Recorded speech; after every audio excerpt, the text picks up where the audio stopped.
This is the Authentic Dating series brought to you by Ahmad and David, where we explore what it takes to have a dating life you're excited about. Hey guys, I'm David. I'm Ahmad. And this is the Authentic Dating series. In this podcast, we're going to talk about the 3 essential steps to becoming more attractive.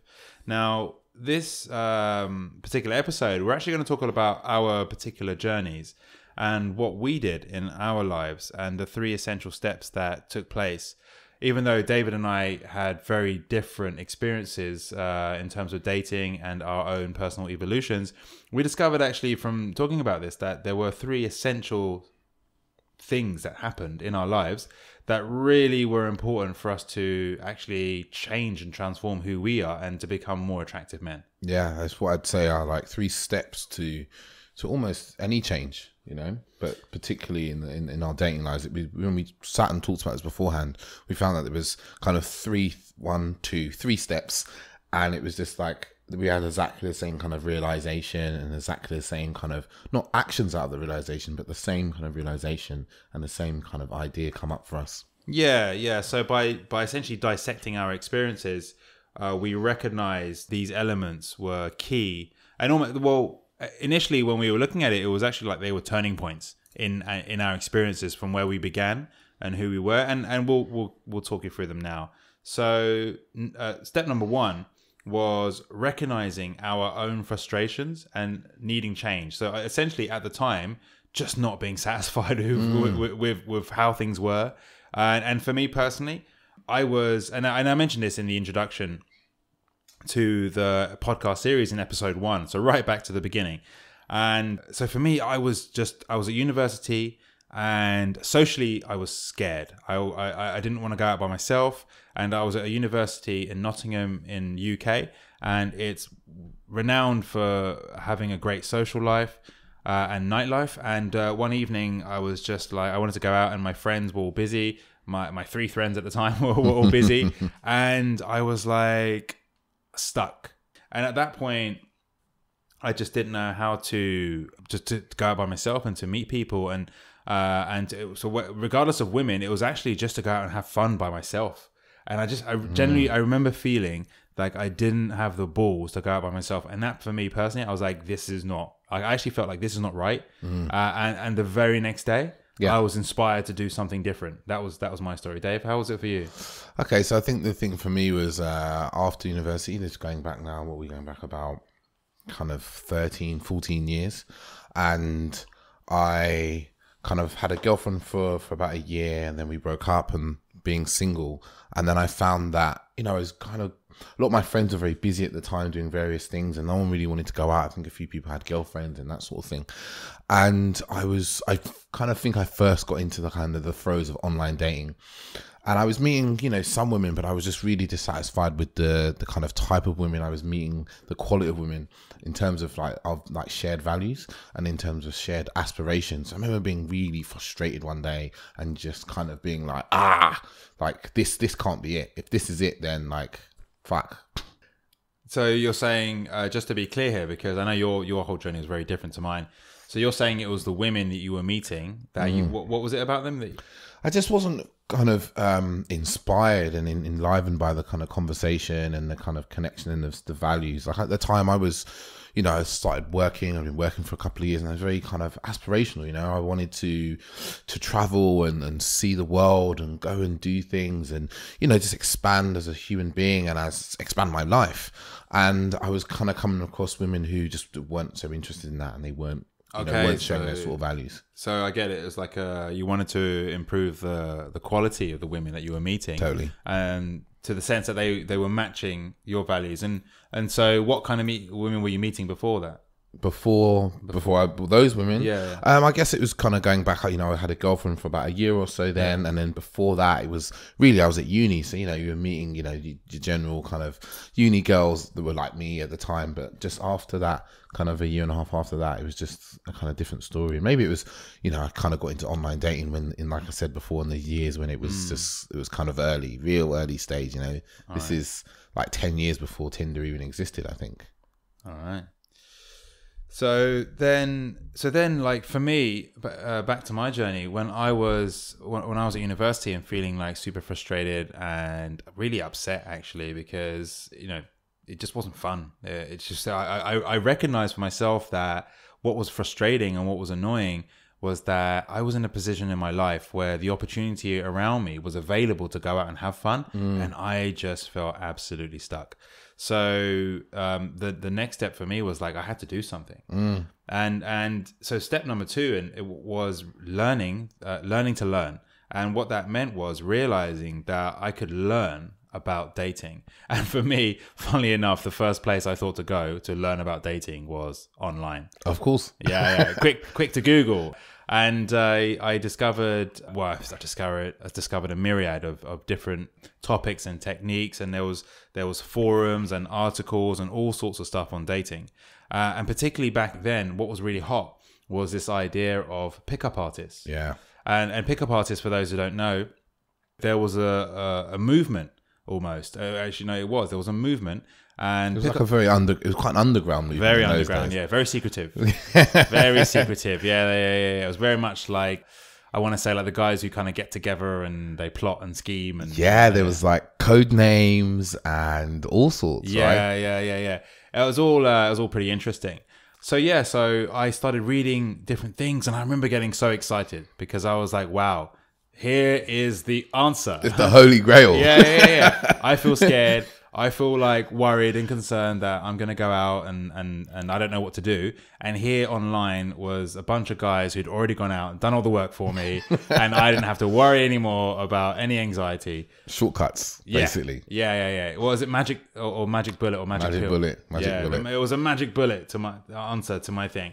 But actually, I mean, while it was very interesting, and I actually did meet guys who were pickup artists, one of the things I quickly discovered for myself personally was that so the way that pickup artists work would they would have like pre-designed strategies and techniques and lines, pre-rehearsed lines. It's kind of similar to the stuff we talked about in the episode about flawed pickup techniques. What was that? Episode 3? Yeah, and so I remember the first guy I ever met, like he was a really nice guy. And I remember the first guy I ever met, I said to him, hey, I don't really want to get into this whole learning of lines thing. It just seemed really odd to me because you see, at the time I had experience of friends who were good with women, and I was like, they don't seem to be doing this stuff. So surely it's not necessary. And so I said to this guy, actually, I just want to develop my natural self. To which he said, how far is that getting you? And I had to concede it wasn't getting me very far at the time.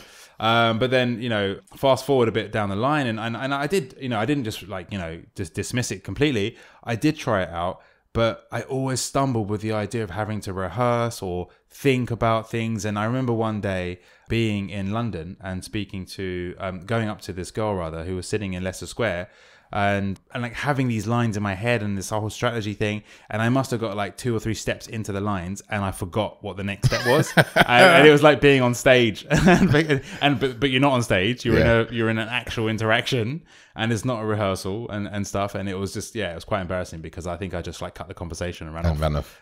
Ran away. Police were coming. So but the key thing there though was actually starting to appreciate that there is this just like a whole knowledge base of information out there, and that one could learn. And I think the most important thing about that period in my life was not so much about the techniques and whatnot, but was actually going out with the mindset of practicing maybe the wrong word, of actually speaking. So it was kind of taking action but also playing.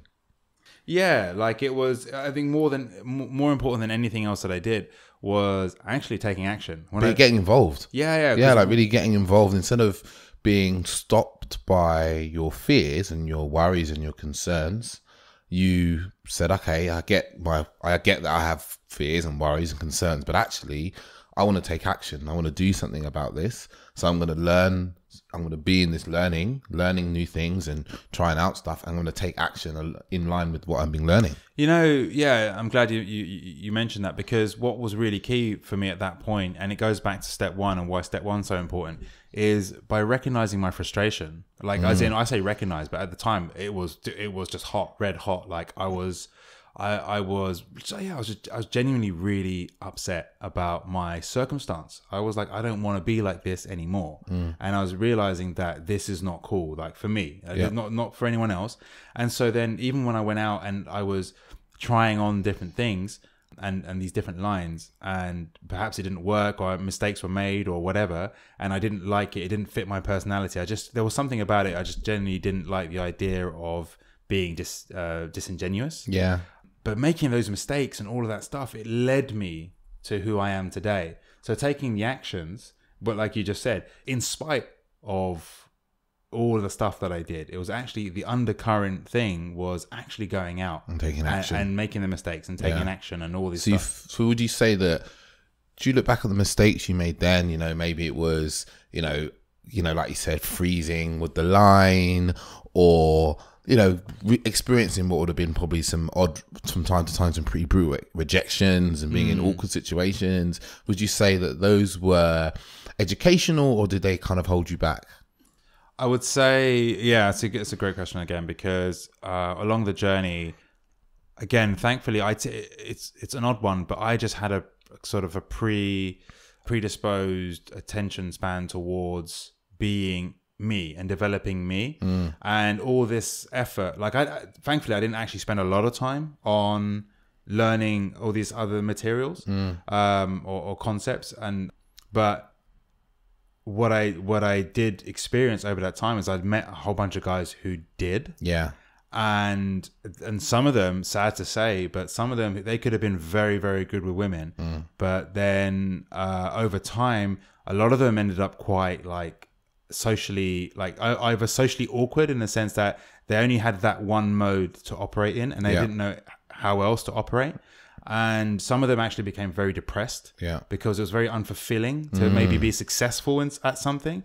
It's essentially, I'm not having a go at salesmen, but it's essentially they were using like kind of like sales techniques to gain attention from women, but then underneath it all, they didn't have a sense of self. And back then there was a big phrase of inner game, but really, there's no such thing. It's just like it's be you, like, and the truest essence of what it is to be you is to really just like actually understand who you are and to be able to express that, right? But that's getting a bit ahead of ourselves here.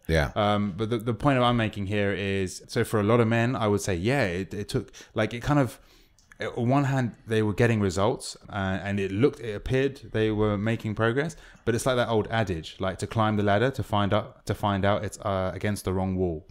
And that's the sad fact of like kind of just like trying to avoid rejection through learning these techniques will only eventually end up with you feeling somewhat empty, because you've lost your sense of self. Almost like you feel to reject yourself, or the self that you now have become on the outside. And it's like you essentially haven't developed your own character. You've developed an armor. That's totally. So that's some really fair analysis there from Ahmad, from what he dealt with. And I went through a similar period actually, and our paths kind of crossed very much at this point in our lives, right? Where, like I said, in step one, I felt frustrated with the situation I was in. I wasn't meeting enough of the women that I was really interested in meeting, and it kind of drew me along the lines of to pick up the book The Game, which I think I still have the same copy that I had from all them years ago, because it's just a great read. It's quite a great fun read if you read it in that way. And from there, I kind of did a bit of Googling in the same way that Ahmad did, and I found like some PUA seminars, and I kind of like went to a couple of those and met people there.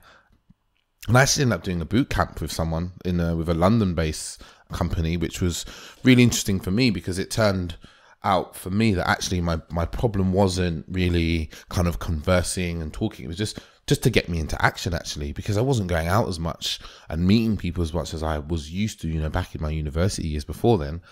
It was just kind of getting me into action. But once I was in action, I was out and about, I was enjoying myself, I had fun with people.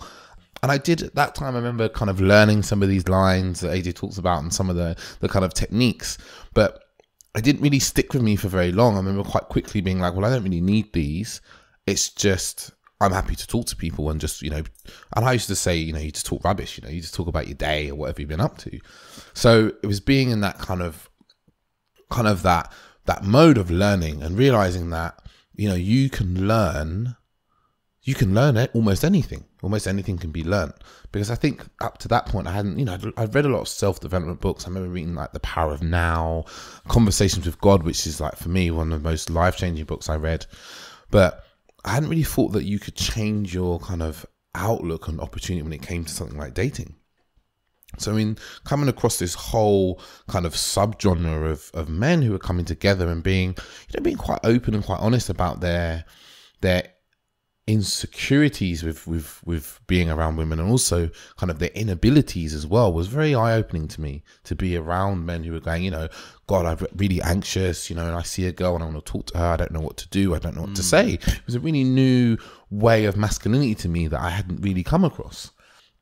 And, you know, in that, like, we made some great friends. Like, at that time, you know, we really had some really good times just being out in the world and just taking action and enjoying. And yeah, it was, yeah, did a lot of learning about myself, kind of how the dating world kind of operated, especially. Cool. So then the interesting thing that happened, I think, for both of us was, as we continued more down the path of self-development and self-awareness would have to be the focus of what we were then on. What was interesting here was then for step 3, it's authenticity. And so through essentially following workshops and seminars and reading books, and really there was this whole new idea that self-expression and sort of freedom to express yourself was a powerful way to be. And this is not just about dating. This was actually about life. Yeah, it was. We were picking up a lot of books. I can't even think of some of the names because I've sold a lot of books recently in the last couple of years. But, you know, it was really just going, you know, just loving yourself and being authentic with who you are and being that in the world, but also kind of pushing yourself and challenging yourself and going outside of your comfort zone was a big thing then. And it was like, you know, self-help, I feel like now has almost a bit of a dirty word when people mention it, but like self-help, self-development, it was like self-education, like these, you know, talking about people like Marianne Williamson, Eckhart Tolle, like these are books that, you know, everyone was picking up and reading at the time, you know. Eckhart Tolle, sorry mate, got it a bit wrong there. Yeah. But yeah, it was just to kind of be your authentic self, and we were kind of incorporating this, and this was around the time that we were in teaching, right? Teaching guys in dating and kind of meeting women, and we were kind of telling these guys were coming to us. And we're teaching on boot camps and also kind of like other forms. They were coming to us and be like, okay, tell us some lines. And we'd be like, no, we haven't got any lines, mate. We've got no lines for you. They'd be like, what do you mean? I haven't got any lines. You've got no lines. Go over there and say the first thing that comes to mind. And you'd have students who would look at you with almost sheer terror and be like, no way, you can't just do that. And I always remember there's one guy I had actually one day. I was teaching and I'd brought one of my female friends along that I'd actually met, I think, on the streets of London for this day I was coaching. I remember the guy being kind of salesman, a bit of a wide boy, proper like wide boy, and he was like, yeah, you know, I do real nice with the girls, this and that. And this was during the day, and I just said to him, okay, cool. Well, you know, as a girl, you know, I was like, what sort of women do you like? What would you find attractive? And he was like, you know, tall, pretty, brown hair, blonde hair, don't mind, you know, that sort of thing. I said, okay, but just look at today as we're just training. So, you know, just, you know, talking to people, getting to know people, so speak to people on the street, blah, blah, blah. And I said to him, okay, there's a girl staying over there by the train station, you know, just go and say hello. Ask what the time is or something. And he just stopped and froze. And he was just like, no, I can't do that. And I said, okay, cool. I said, he goes, why didn't you do it? No, I need a demo. You show me. So I said, okay. I remember going over to said girl and was like, hey, how you doing? Had a quick conversation for like a couple of minutes and then just went back to him and my female friend there. And he was like, okay, cool. That looks pretty simple, blah, blah, blah. And then I said, okay, cool. You know, we're wandering around the streets. And I said, oh, you know, just go over there. Looks your time. You know, go over, have a few words, have a chat. And he started walking towards her and just stopped in the middle of the street. Turned around and his face was like absolute shock. Like it was like horror. And he hadn't talked to anybody yet. And he came back and it was almost like he was suffering from like, it literally was a panic attack. Like he just, you know, his face was all white. And sat him down and was like, okay, what's going on? You okay? And he was just like, oh, I'm just, you know, paralyzed by fear. And if I don't know what I'm going to say when I get there, blah, blah, blah. And over the course of the session, you know, I just got him into, you know, gave him simple tasks like go and ask for the time. Go and ask strangers for the time, you know. And then after you've asked for the time, move that on to something else. And by the end of the session, we were, you know, I was just getting him to go over to women and just say whatever came to his mind. And what he really got by the end of it was that being straight about what he was thinking was so much more liberating than kind of having these preconceived ideas or preconceived kind of lines about what he should be saying. Yeah, I can really resonate with his initial fear and concern, because I think one of the most powerful lessons I ever learned was about vulnerability. And so whenever I speak about authenticity, I always think that vulnerability is the key to being authentic. And a lot of people don't necessarily understand what that means, or they don't understand how that can be useful. Because what does that mean to you? Yeah, because like so vulnerability often can be seen as a weakness. It's vulnerability. It sounds like a weakness. But what vulnerability means is being able to expose yourself. Like, and I don't mean that physically. I realize as I say this remember, he didn't mean physically exposed. Yeah, don't be taking your little soldier out. Unless there's some eggs around. So vulnerability is being able to express yourself and how you're thinking and feeling without concern about what the other person is going to do. It's another way of saying being very unreactive with your sorry, my phone alarm just went off. I need to pay my rent. So being very unreactive with other people's reactions towards you. So taking it back to my example then. So one of the earliest and most powerful lessons I learned in terms of this was when I was feeling really scared and concerned about how I would be perceived by a girl in a club. Someone said to me once, like, well, go over and say to her that, hi, tell her your name. Hi, my name's Ahmad. And just say how you're actually feeling. And like, if you're feeling nervous, to say that. And I remember the first time I went over, you know, and said it, I think the girl was just like, okay. But the reaction and the response, it wasn't the worst thing in the world. It wasn't wasn't the ridicule that you thought you might receive. My whole world. She didn't just throw her drink in your face and say, what a pitiful man you are. Yeah, nor did she. I was just thinking, but nor did she like laugh or whatever. There was nothing terrible that happened. The world didn't end. Yeah. Maybe, now, and I'm not, again, I think I've mentioned this before, but like, this is not a technique or anything, but rather this is a step. It's like peeling back the layers of an onion. And this is like one of the first steps in kind of shedding a concern and a worry about how people think about me. So then, moving this forward to like how Dave's saying, like going over and saying what you want. Like we used to play some outlandish games. And when I say outlandish, I mean in terms of socially, like for some people they'll be like, how could you do that? That must be weird. It must be random. Like one of the games we used to love playing was the random word game. Oh, random word game. Yeah, so the random word game. And I still think of this now, and genuinely, it used to blow people's minds. And we used to play this all over the world, like whether it was in London, Miami, or I remember Amsterdam. Yeah. So the 3 places we've only been to. No, but genuinely, like this is the effect of this is very interesting. So the random word game is just like something we would say to our students, but we'd even like demonstrate it ourselves.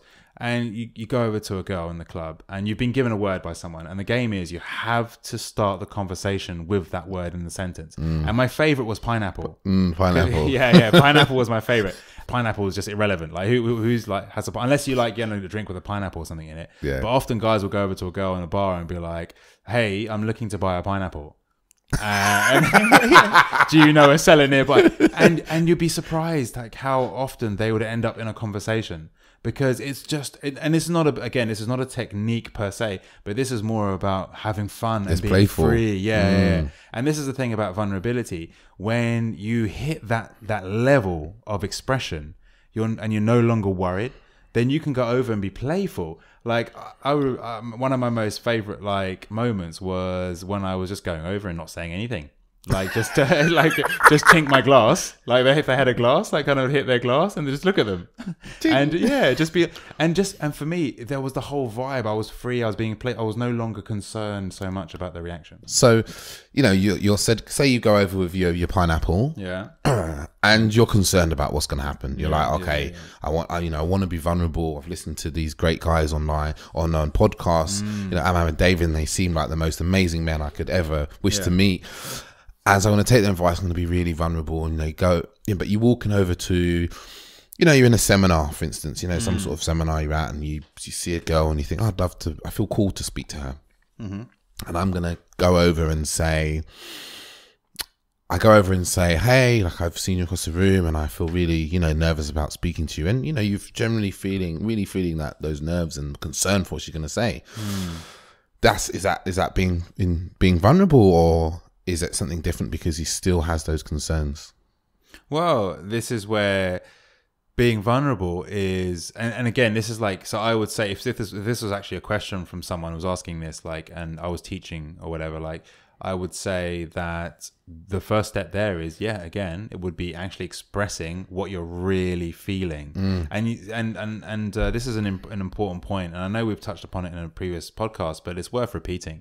And it's that if you're unable to express whatever you're concerned about, that you're worried about, then you're not, it also tends to mean that you're unable to express what you're excited about or what you desire. Yeah. So then in that aspect of you're worried about talking to this girl and how she's going to perceive you, then like on the other side, what about it, if you want to ask her out, if you want to take her on a date, if you want to kiss her, if you want to hold her hand, you want to take it further than that, you know what I mean? Like, in general, then all of that is just, it's going to be the same thing. And so start with the baby steps, start from the beginning and acknowledge for yourself first and foremost. And actually, if we actually take it back a bit and say, even before if anyone listening out is thinking, actually it's a great question, David, like I would say, if you're able to start expressing how you really feel amongst your friends, amongst people, that's a great place to start. We talked about, didn't we? Was it episode 1? I think we touched upon this. Yeah.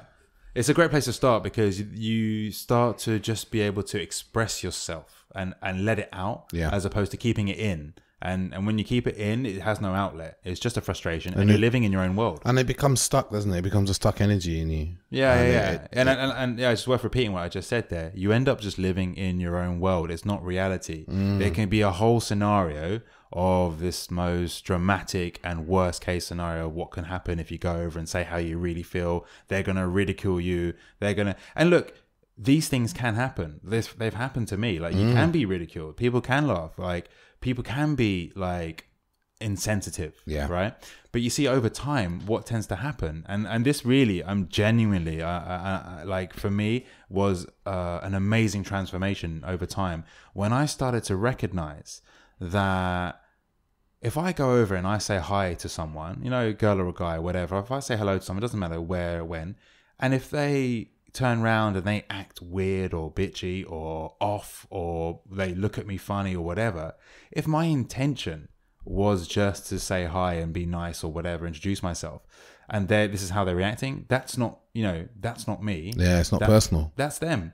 And there's a couple of stories I could give on this.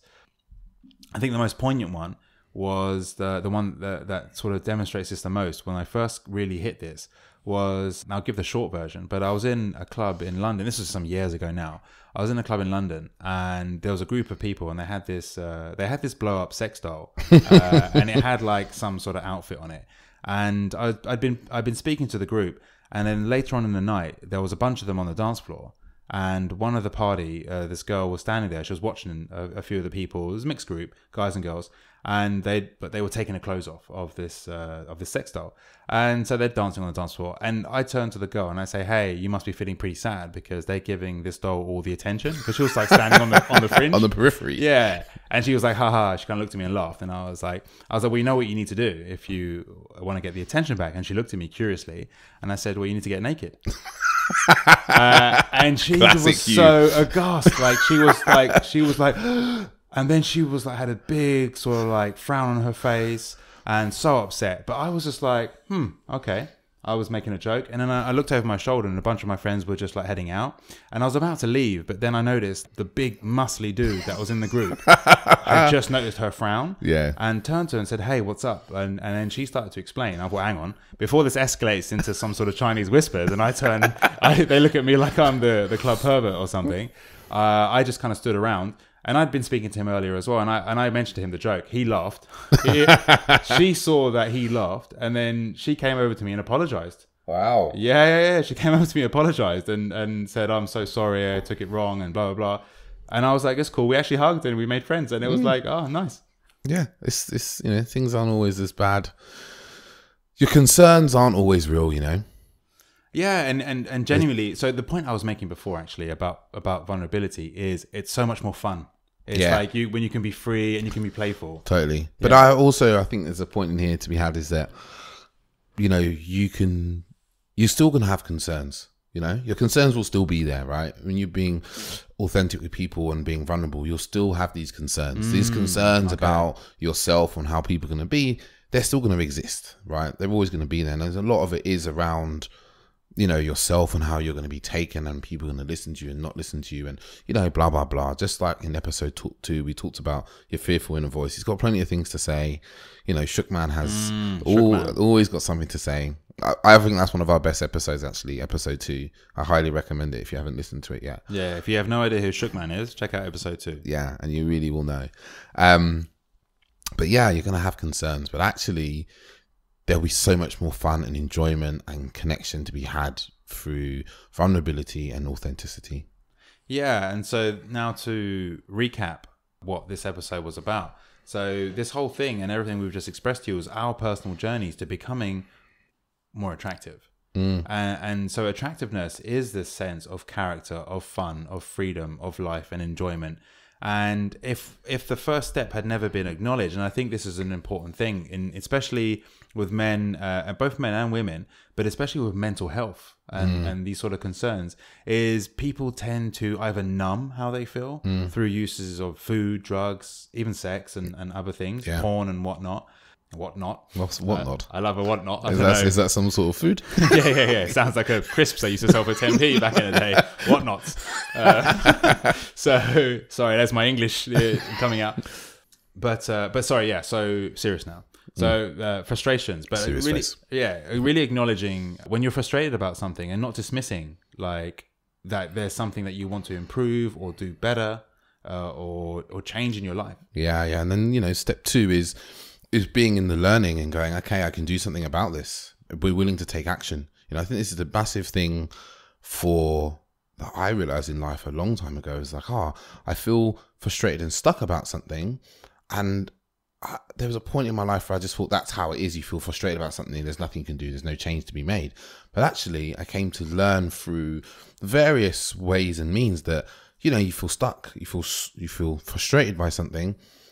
The next step is to learn and to make a change. And then the next step there is to be authentic with that change, right? But just to go back on one thing Dave was saying there as well about learning, which is really interesting, is often when we lack confidence in something, is because we don't have enough knowledge on what that is. And yet there's knowledge and then there's action. Yeah. So if you're feeling like you don't know how to do something, like I was when I was like back at university and I was really stuck, like learning and then taking action on what I'd learned, putting it into action, trying it out, having some success, and then continue. It's a learning orientation, as we like to call it. Yeah, because it's self-referential, right? Yeah, you learn something, you try it out, over time you have success. It then indicates that this is going well. You learn more, and this is just a very normal process in life. But the important thing here is it builds confidence. Yeah, because if you don't know, you learn. It builds confidence. And then as they were saying, authenticity. And then the next step is to, is authenticity, in that, you've learned something, and then you can kind of take off you're no longer learning. It's part of you, integrating into part of who you are, and you express it as a true part of yourself. Yeah, and authenticity, as I was saying before, if you're right at the beginning, it's really about, first and foremost, acknowledging how you're truly feeling and being able to express that. And then moving up to the point that you are free to express all facets of your character, how you enjoy yourself, the jokes, having fun, and knowing that you, as a down-to-earth, grounded, good person, are just looking to have fun. And this is everywhere. This is not like just for clubs and bars or whatever. This is like wherever you are in life. And it can be from all manner of subjects that you feel frustrated about, and any change that you're wanting to make in your life. So we've got an action for today, and we feel like it's great to give people actions to take away and action, basically. So today's action is to kind of get into this learning orientation, as we talked about, is what aspect of your dating life or relationship is really frustrating you, currently, or has done in the past, and send it to us. Send it to us in the form of prose, as a long message, over our various channels. So the best way probably to contact us is Instagram, let's say. So send us what it is, and what we'll do is we will read that. We'll either write something back to you and let you know, what we help you with your learning, like give you some advice, or we'll point you in a direction of, some videos or articles that would really help you in that issue that you're dealing with. Cool. And Instagram is at Authentic Dating Series. And if you don't have Instagram, then you can also email us at hello@authenticdatingseries.com. Yeah, and we also got a Facebook page, which is Facebook.com/Authentic Dating Series. Amazing. We're everywhere. Yeah, well, we try to be. Like mosquitoes and ants. Cool, guys. Well, that's a wrap. Another good episode. Yeah. Loving hearing from you. Really looking forward to all your questions. And until next time, peace out. Ciao.